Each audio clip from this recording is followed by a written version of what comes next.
What's going on, everybody? Going to be a recap of the best trades that you could have taken today, even though we were pretty messy for the most part.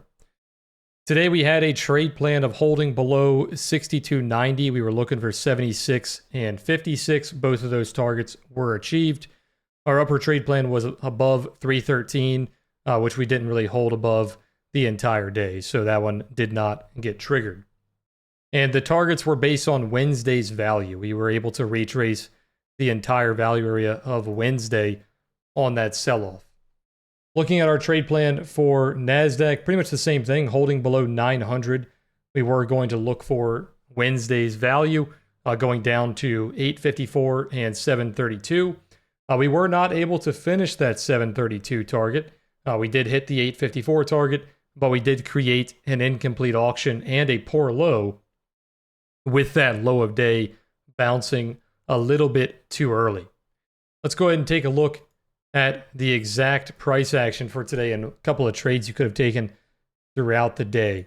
Let's go ahead. I'll make this full screen for now, and we'll take a look at some of the trades from today. So the first kind of real shift in market structure, at least when it went from really messy to kind of tradable, started happening around 11:30 to 11 o'clock. You could have traded before that, but realistically, all there was to trade before that was a couple of VWAP failures. We had a couple of VWAP failures around 10:30 and 9:50. And then for the most part, on the buy side, you were just buying the value low. So mostly just rotations. So this entire zone right here, from the open to about, let's say 11 o'clock, you were just rotating VWAP and the value low. Okay, so nothing crazy there. Then we started shifting our market structure a little bit.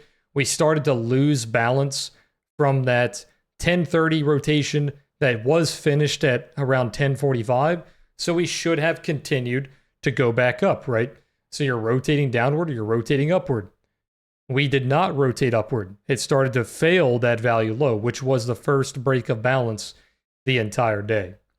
So once you started to break balance, you were following those EMAs to the downside to around 11 o'clock. And then we started to break that by putting in these higher lows around 11 to 11:30. That's why I've marked out right here with that first buy opportunity was that higher lows the lower high, lower low structure being broken by the higher lows. And by the way, we're looking at NASDAQ today because NASDAQ was a lot cleaner and it was leading for pretty much the entire day. So you had those higher lows coming in around 11 to 11:30. So we broke the lower low structure and the higher low structure. So when we started putting in that flat kind of low structure around, let's say 900, that could have been a potential buy. I had this marked out as kind of like a falling wedge almost on the morning live stream. And that was pushing up into VWAP. So you had a decent target on VWAP at around 11:30. Now at 11:30, that could have turned into a bear flag into VWAP trade. So you could have taken that as a bearish trade, which if I take this out of full screen here, VWAP was, let me pull that back up.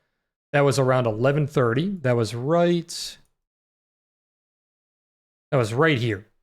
So bear flag into VWAP trade, hitting that daily VWAP and pulling down until about 11:55. So then you started failing that bear flag into VWAP because bear flags into VWAP, we want them to be going towards that prior low in one smooth motion. Okay, so this prior low here and this prior low here. You want that failure to be pushing down in one smooth impulse, right? So we started putting in this higher low right here, or kind of an equal low to that prior structure. Then we started pushing back up. So that kind of invalidates that trade. It kills that trade. And we continued to push up until we finished our rotation of the value area at around 950 to 955. So that value high at the time was being hit. So you would have been looking for a bearish trade regardless around that area, but that's where the tariff headline came out. So that's why we started nuking there. But I wouldn't say you're nuking just because of the technicals, just because of the value high.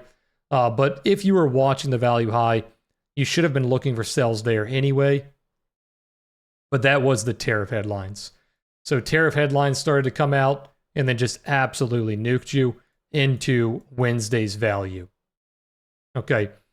After that, we entered a pretty long accumulation phase. This entire chop from around 12:30 to about 2:30, so about 2 hours, I would say, was just an accumulation phase, just kind of chopping out. And then even more tariff headlines started to come out. So then we had some tariff headlines come out about 2 o'clock to 2:10, and that nuked us even further into Wednesday's value, which we did not complete, unfortunately, on NASDAQ. But that did create single prints. And let me go back to this screen here. That created single prints on the J session. So the J session is the 2 o'clock to 2:30 candle. And that created single prints going down. On ES, it was going up to 58. And I was actually watching those single prints on ES, even though if you were trading them on NASDAQ, it would have been the same time period. So the single prints started getting formed on that 2:30 close. And funny enough, that 2:30 close that created the single prints was the bottom to the minute. You did not have any other candles break that low after those single prints were created. Okay, so typically I say you can't just take a trade because you are creating single prints. You need some reason to take that trade, right? So what we had today, that you could have taken that trade not just because of the single prints, there was a bull div there. So if I show you my Momo here, the Momo and OTS, you had a push down that created a much higher momentum. The momentum was going up. You also had one of those combos. We talk about the Momo and OTS combo. So we had a Momo bottom warning right here with the purple shading, and then we had a OTS pivot. We had a blue pivot.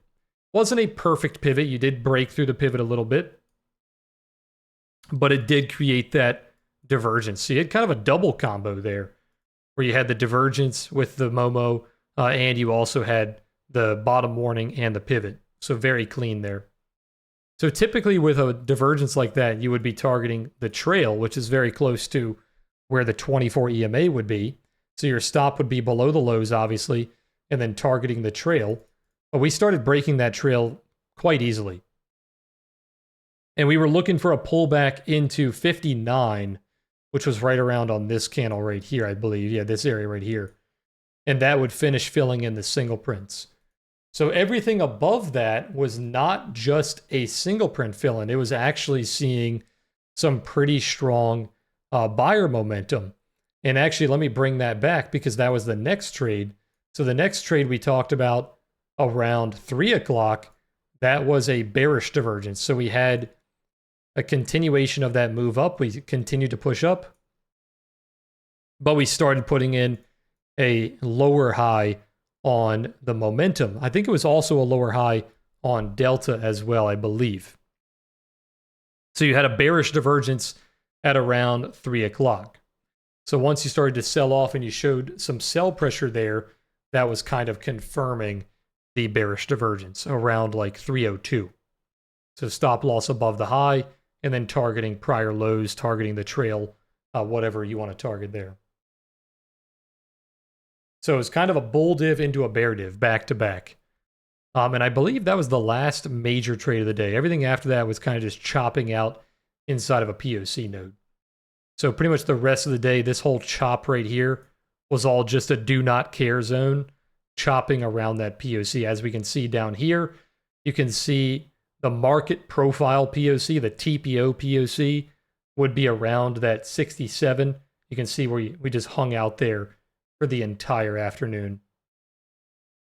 And the orange candle there, the orange shading, the M candle, that is the closing candle. So we closed around that afternoon POC, which did shift down our entire day POC to that 70 area.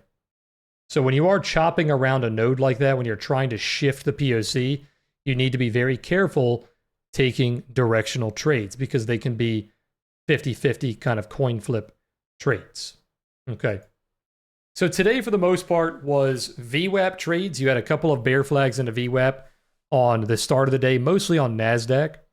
Because NASDAQ was leading, you would hit VWAP on NASDAQ. I can show you some examples here. You would hit VWAP on NASDAQ. Let's take a look at around 11:30.